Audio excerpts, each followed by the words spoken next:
Kevin here of Out Loud Productions, and today we're doing a product review for Behringer's Europower PMP980s 900 watt power mixer.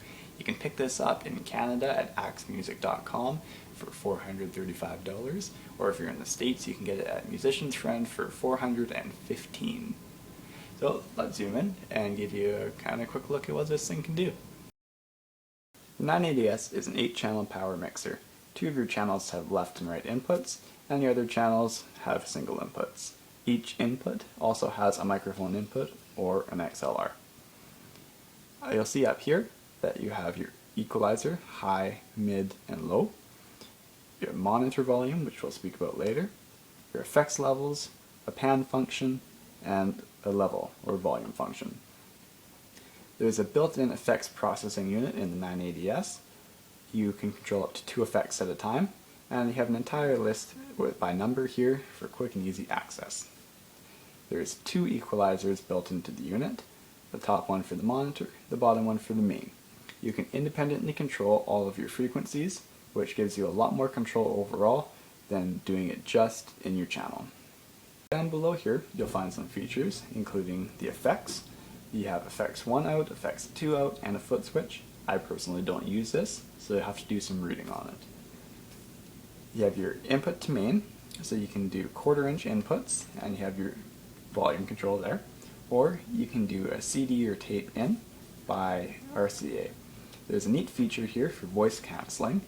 If you're using RCA in from a CD, you can press the voice cancelling function here, and it will cancel out the frequencies that are used for vocals. It's not perfect, but it gives you a decent kind of karaoke track if that's what you're going for.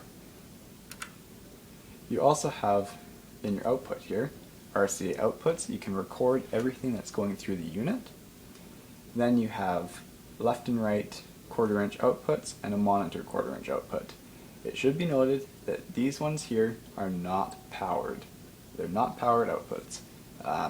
When you would use these is output to a powered speaker, like a monitor, or if you want to add more speakers to your system than this unit can handle. Down the side of the unit here you have some other features.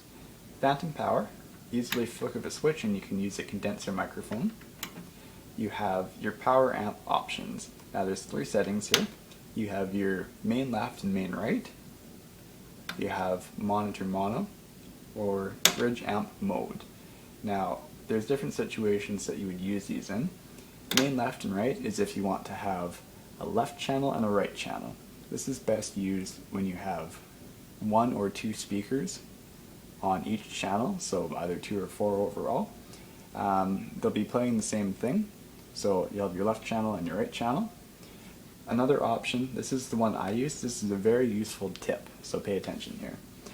You have the option to send 1 channel, so your left channel would be your monitor, and your right channel would be your main. This is very useful if you have, say, 2 speakers and 2 subwoofers, and you want a speaker and a subwoofer per channel, but you don't want to be sending high frequencies to your subwoofer. So you can set it up so that the monitor here, monitor equalizer, sends to your speakers. You can independently control all of your frequencies and the volume here. You can set it up then so that your left channel sends out frequencies to your subwoofers. Now the way I do it is I turn all my high frequencies down and boost my low frequencies. And you can independently control the volume here, and it does a similar effect to a crossover. This is a very inexpensive way to get good quality sound. The final option is bridge amp mode. This feature sends the power from both channels specifically to 1 channel, and it'll boost your wattage output there so you can power something bigger. Below that you have Behringer speaker processing.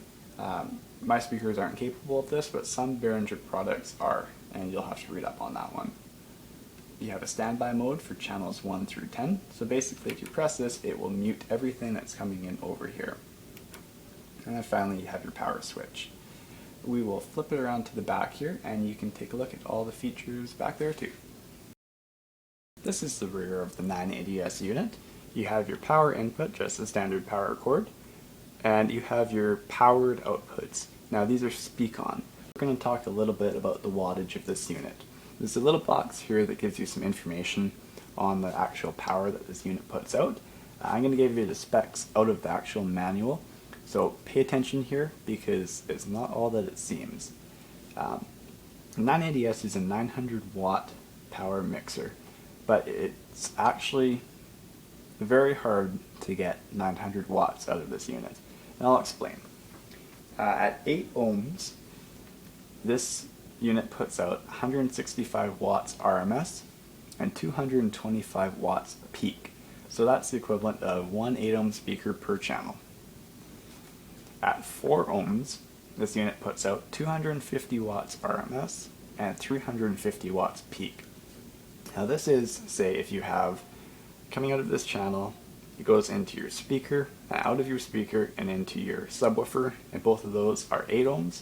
It'll drop it down to 4 ohms for this channel. And you can put the same on this channel, and each channel will get that wattage. Another option is bridged mode. At 8 ohms in bridged mode, you get 500 watts RMS and 900 watts peak. This unit is not capable of 4 ohms in bridged mode, so you have to use either a 4 ohm speaker or subwoofer, or only one speaker or subwoofer that is 8 ohms. That's very important, otherwise you will destroy the unit. Overall, I would highly recommend the 980S unit for use in any small to medium-sized venues. It's compact, lightweight, and packs a punch for the price.